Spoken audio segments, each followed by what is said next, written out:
आप सभी को बहुत बहुत नमस्कार। Business growth and success with अमेल्सियस की एक सीरीज़ चल रही थी जिसमें हमने बहुत सारे टॉपिक्स जो हैं वो डिस्कस किए। लास्ट वीक जो हमने टॉपिक डिस्कस किया था वो था डेवलपिंग अ कंटेंट कैलेंडर। और जैसा कि फीडबैक थोड़ा सा मिला, थोड़ा सा आप लोगों ने सबने बहुत सपोर्ट किया, तो समझ आई कि इंडिविजुअल बेसिस पे जो अलग अलग नेचर ऑफ बिजनेसेस हैं, क्यों ना उन पे सीरीज़ बनाई जाए। तो आज हम रिटेल बिजनेस से शुरू कर रहे हैं। Retail business growth and success with अमेल्सियस। ऐसे ही हर वीक अलग बिजनेस होगा, उसकी ग्रोथ एंड सक्सेस स्ट्रैटेजीज पे हम लोग डिस्कस करेंगे, ताकि मकसद एक ही है कि सबको ग्रोथ एंड सबको सक्सेस मिले। जो भी बिजनेस में जी जान लगा रहा है, मेहनत कर रहा है, एक डायरेक्शन, एक मोटिवेशन के साथ काम कर रहा है, तो कहीं ना कहीं वो रिज़ल्ट ज़रूर निकल के आए। तो मज़ेदार टॉपिक है, क्योंकि रिटेल एक ऐसी चीज़ है जो हम सब यूज़ करते हैं। थोड़ा सा कट लग गया था, अभी शायद ठीक है सारा कुछ जी। बिल्कुल। तो retail business growth and success की हम लोग बात कर रहे हैं। सबसे पहले हम ये समझते हैं कि रिटेल बिजनेस है क्या। देखिए, जब हम goods and services directly consumer को उनके पर्सनल यूज़ के लिए देते हैं, तो उसको हम लोग रिटेल बिजनेस काउंट करते हैं। बहुत सारे एग्जाम्पल हैं इसके। आप जो डेली शॉपिंग करते हो जाके और उसको चीज़ों को कंज्यूम करते हो, वो रिटेल बिजनेस है। और रिटेल बिजनेस कहीं ना कहीं हमारी इकॉनमी की कहीं ना कहीं एक बैकबोन है, क्योंकि यहाँ से बहुत ज़्यादा जीडीपी, बहुत ज़्यादा एम्प्लॉयमेंट निकलती है। स्मॉल एंड मीडियम एंटरप्राइजेस हैं बहुत सारे जो इसमें ऑपरेट करते हैं। तो एक स्टोरी से आज के टॉपिक को शुरू करते हैं, जैसे कि हम नॉर्मली करते हैं। तो स्टोरी है राज की। उनका एक फैशन रिटेल शॉप था, और राज एकदम जो लेटेस्ट और ट्रेंडिंग क्लोथिंग रहती थी उसको अपनी शॉप में रखते थे, और प्राइसेस भी एकदम अट्रैक्टिव प्राइसेस, जिसको हम कहते हैं कि बेस्ट प्राइसेस, कॉम्पिटिटिव प्राइसेस थे। बट स्टिल राज को दिक्कत क्या आ रही थी कि उनकी सेल्स जो है बिल्कुल स्टेगनेंट हो गई थी, सेल्स बढ़ी नहीं रही थी। तो राज को ये बहुत दिक्कत आ रही थी। तो फिर जैसे ये सीरीज़ हमारी चल रही है, राज भाई साहब ने इसको देखा और उन्हें पता चला कि retail business growth and success के लिए क्या क्या चीज़ें ज़रूरी हैं। तो उस सीरीज़ को देख के उन्होंने जो 3-4 स्टेप्स लिए, मैं पहले तो वो शेयर करता हूँ आपके साथ। सबसे पहले उन्होंने ये सीखा कि know your customer in and out. आपको पता होना चाहिए आपका कस्टमर क्या सोचता है, क्या उसके बिहेवियरल ट्रेट्स हैं, क्या उनको अच्छा लगता है, क्या बुरा लगता है। अकॉर्डिंगली एक बायर पर्सोना बना के आप अपनी जो टारगेट ऑडियंस है उसको डिफाइन कर सकते हो, अकॉर्डिंगली सारी प्लानिंग कर सकते हो। और जब आपका एक जिसको हम कहते हैं कि कस्टमर को आप अच्छे से समझ लिए, सेकंड आ जाता है एक कस्टमर को आप मेमोरेबल इन स्टोर एक्सपीरियंस डिलीवर कीजिए। कि जब वो आपके स्टोर में आ रहे हैं कुछ परचेज करने, तो उसको आप जितना यादगार बना सकते हैं, इतना कंफर्टेबल एक्सपीरियंस हो, चेकआउट बहुत स्मूथ हो, कहीं कोई दिक्कत ना हो, एक पॉजिटिव मेमोरी के साथ कस्टमर जाए कि यार यहाँ पे एक बढ़िया वैल्यू फॉर मनी मिली, लेटेस्ट चीज़ें हैं, लेटेस्ट सारा कुछ है और बहुत बढ़िया। उसके बाद आ जाता है कि डिजिटल मार्केटिंग को जितना आप यूज़ कर सकते हैं। देखिए, डिजिटल मार्केटिंग आजकल ऑलमोस्ट हर बिजनेस के लिए ज़रूरी है, अगर आप ग्रोथ चाहते हैं। अगर नहीं चाहते फिर अलग बात है, बट ऑलमोस्ट हर बिजनेस के लिए डिजिटल मार्केटिंग जो है वो ज़रूरी है। तो आपने ध्यान रखना है कि डिजिटल मार्केटिंग आप कर रहे हो तो बेसिक भी चाहे करो, बट ज़रूर करो। लोकल एसईओ पे ध्यान दो, सोशल मीडिया को अच्छे से करो, रिव्यूज़, टेस्टिमोनियल्स अपने गूगल बिजनेस लिस्टिंग पे ज़रूर डलवाइए। तो ये कुछ एक चीज़ें हैं। लॉयल्टी प्रोग्राम को लॉन्च कीजिए। कस्टमर एक बार आ रहा है, उसको लॉयल्टी पॉइंट्स या जो भी जैसे भी आप प्रोग्राम उसको करना चाहते हैं उसको ज़रूर कीजिए।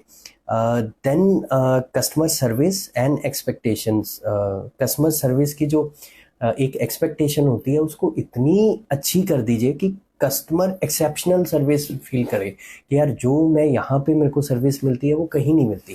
तो इतना जो है इम्पैक्ट होता है चीज़ों का। तो ये आप थोड़ा सा इन चीज़ों को जब राज ने करना शुरू किया तो उसका बिजनेस वाकई ही सेल निकलना शुरू हुई, क्योंकि रेफरल, वर्ड ऑफ माउथ, बहुत सारी चीज़ें जो हैं वो शुरू होगी राज के साथ। तो यहाँ से जब कोई भी चीज़ हम सीख के करते हैं तो डेफिनेटली फ़र्क पड़ता है। या तो आपका एक्सपीरियंस इतना अच्छा हो, या कोई ऐसा पर्सन हो जो आपको मेंटरशिप दे रहा है, नहीं तो आप अपनी फील्ड के रिगार्डिंग सीख के उसको ज़रूर करिए। अब हम आगे बढ़ते हैं आज के टॉपिक पे, लेकिन उससे पहले फटाफट से एक बार हम पिछला टॉपिक जो है वो रिवाइज कर लेते हैं, कंटेंट कैलेंडर वाला। ये ऑलमोस्ट हर बिजनेस के लिए सेम ही है। सबसे पहले अपने गोल्स को डिफाइन कीजिए कि आपको अचीव क्या करना है, तभी आप एक अच्छा कंटेंट कैलेंडर जो है वो बना सकते हैं। अपनी ऑडियंस को समझिए कि उनके नीड्स, उनके इंटरेस्ट क्या हैं, अकॉर्डिंगली आप वो सारा कंटेंट जो है वो प्लान करेंगे। अपनी कंटेंट थीम को अच्छे से चूज़ कीजिए, behind the scenes, before and after, tips, strategies, सारा कुछ। पोस्टिंग शेड्यूल एक बनाइए, मैप आउट कीजिए स्पेसिफिक कंटेंट आइडियाज़, टूल्स को यूज़ कीजिए और ऑर्गेनाइज रहिए ताकि आपकी शेड्यूलिंग अच्छे से चलती रहे और आगे का कंटेंट आपके पास रेडी हो। वो कहीं भी ऐसा ना हो कि एक बनाया वो डाल दिया फिर उसके बाद हफ्ता 10 दिन गायब। नहीं, आपके पास कंटेंट रेडी होना चाहिए। इसको कॉन्टीन्यूसली मॉनिटर करते रहिए और एडजस्ट करते रहिए। उसके बाद कुछ एक कंटेंट कैलेंडर्स की हमने बात की थी, टाइप्स की बात की थी। सबसे पहले social media calendar, blog content calendar, multimedia content calendar जो यूट्यूब वीडियोस या पॉडकास्ट में यूज़ होता है। कंबाइंड अप्रोच के साथ आप चल सकते हैं कि सारे ही कंटेंट कैलेंडर्स को जोड़ के एक मास्टर कैलेंडर आपने बना लिया जहाँ पे अलग अलग टैब्स में अलग अलग चीज़ें हैं। देन कुछ एक स्टेप्स हैं कैसे आप कंटेंट कैलेंडर, एक इफेक्टिव कंटेंट कैलेंडर बना सकते हैं। पहला है क्लियर गोल्स जो हैं वो आप सेट कीजिए। सेकंड, अपनी टारगेट ऑडियंस को अच्छे से समझिए। तीसरा, अच्छे अच्छे कंटेंट आइडियाज़ ब्रेनस्टॉर्म करिए, इनोवेशन, क्रिएटिविटी डालिए। देन डिटरमाइन कंटेंट फ्रीक्वेंसी, कितना कंटेंट डालना है, किस किस प्लेटफॉर्म में डालना है, ये सारा आप पहले ही डिसाइड कर लीजिए। डेडलाइन असाइन कीजिए और अकॉर्डिंगली टास्क को आप डेडलाइन मतलब डिसाइड कीजिए और टास्क को असाइन कर सकते हैं आप। विजुअल कैलेंडर एक बनाइए, जैसे गूगल शीट हो गया, एक्सेल हो गया, जहाँ पे हर चीज़ आप अच्छे से ट्रैक रख पा रहे हैं ताकि आप परफॉर्मेंस को ट्रैक कर सकें और एडजस्टमेंट कर सकें। बेस्ट प्रैक्टिसेस की अगर मैं बात करूं तो पहला है कि आगे का कंटेंट आपका रेडी हो, प्लान अहेड, दूर की सोच रखो, बी फ्लेक्सिबल। कई बार कुछ चीज़ें आपको एडजस्ट करनी पड़ती हैं, चेंज करनी पड़ती हैं, तो उसमें फ्लेक्सिबिलिटी बहुत ज़रूरी है। रीपर्पस कंटेंट, कंटेंट जैसे आपने कुछ टेक्स्ट कंटेंट बनाया, उसी से आपका ग्राफिक्स निकल जाएगा, उसी से वीडियो निकल जाएगा, डॉक्यूमेंट निकल जाएगा, तो बहुत सारी चीज़ें।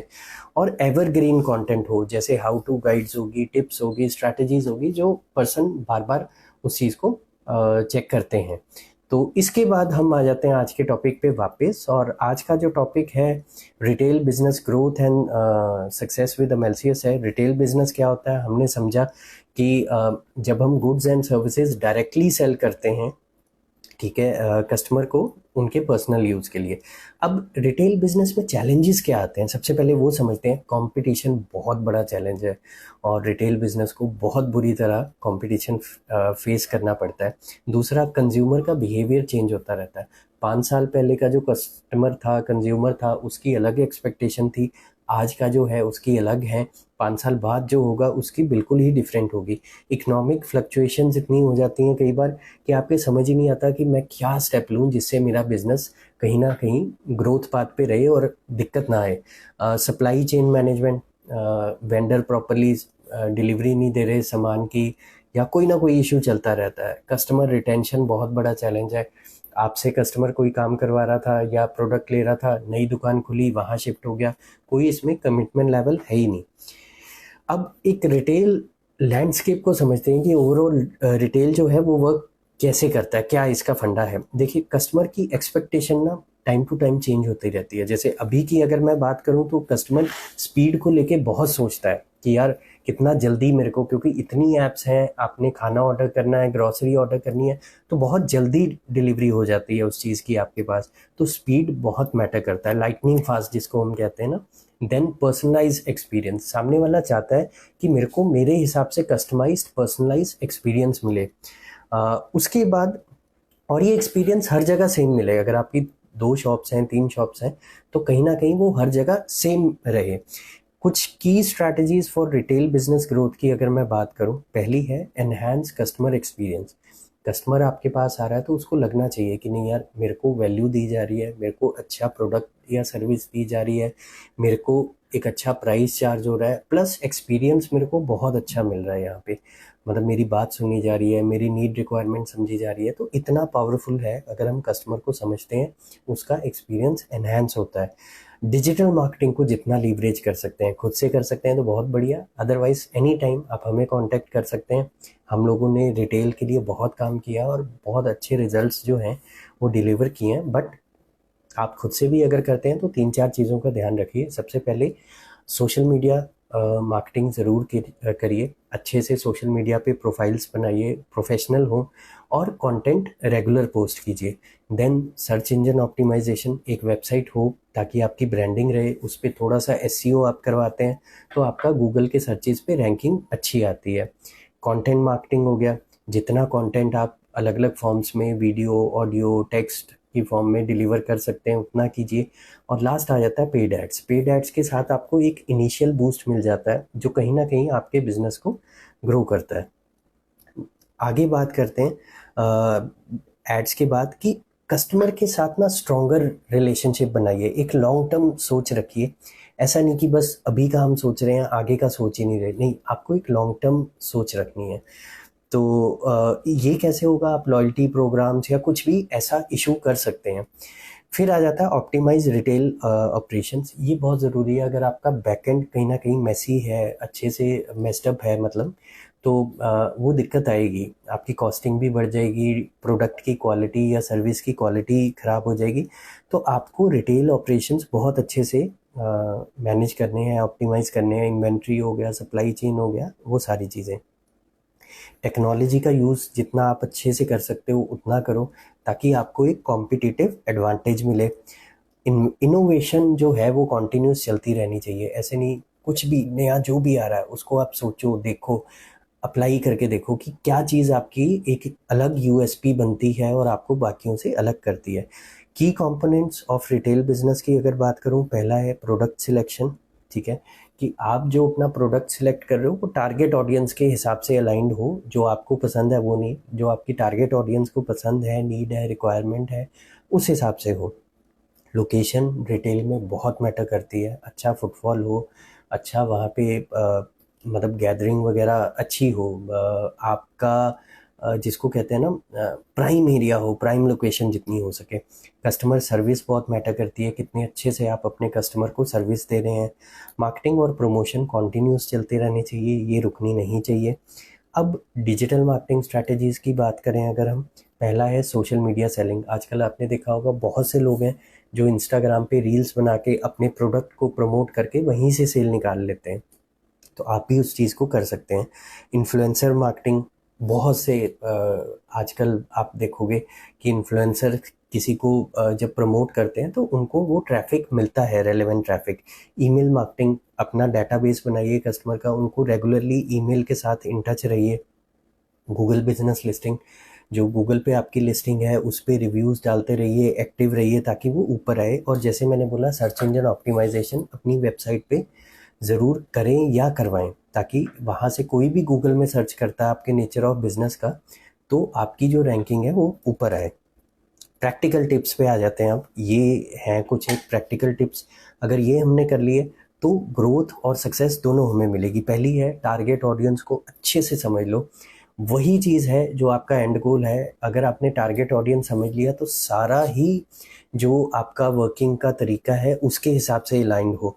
अपनी यूएसपीज ढूंढो, क्या चीज़ है जो आपको बाकियों से अलग करती है, यूनिक सेलिंग पॉइंट्स, और उसको फिर आप कहीं ना कहीं मार्केट कर सकते हैं अच्छे से। ओमनी चैनल प्रेजेंस मेंटेन करो, कि शॉप पे भी हो, ऑनलाइन भी सेल कर रहे हो, तो उससे कहीं ना कहीं फ़ायदा होता है। सोशल मीडिया पे अवेलेबल हो, सोशल प्रूफ, टेस्टिमोनियल्स, रिव्यूज़ जितने आप दिखा सकते हो, ट्रस्ट फैक्टर बढ़ता है उससे।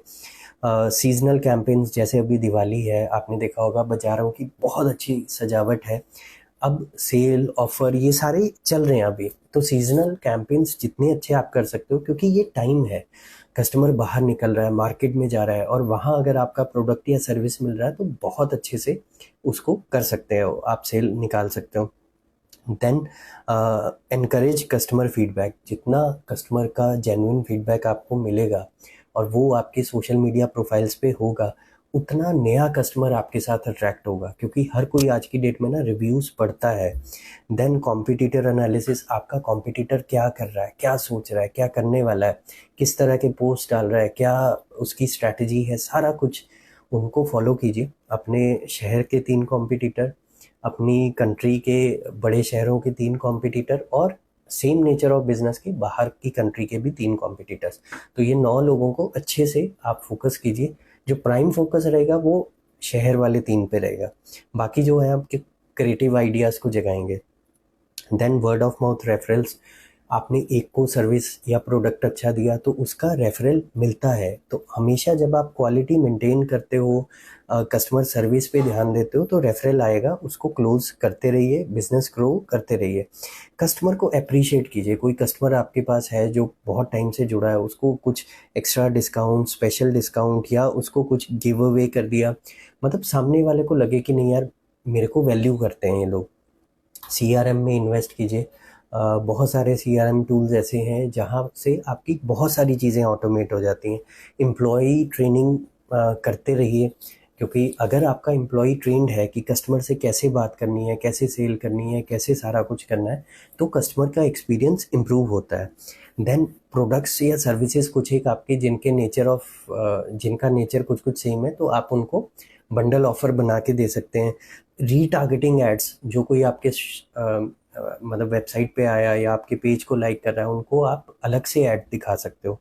एसएमएस मार्केटिंग को यूज़ कर सकते हो, क्योंकि एसएमएस से क्या है, कनेक्टिविटी आपकी अच्छी रहती है। और पर्सनलाइज कस्टमर एक्सपीरियंस, कि कस्टमर को उसका जो एक आपने अलग अलग सेगमेंट्स बांटे हैं, उस हिसाब से उसको एक पर्सनलाइज एक्सपीरियंस हो। तो ये था retail business growth and success with MLCS का एपिसोड। आगे अगले थर्सडे दिवाली है, तो आप सबको शुभ दीपावली अभी से। उससे अगले थर्सडे हम नए बिजनेस के साथ फिर जुड़ेंगे। तब तक के लिए धन्यवाद, नमस्कार। आपका समय बहुत ही अच्छा हो, बहुत सारी खुशियाँ, सक्सेस, हैप्पीनेस मिले। Take care, bye bye.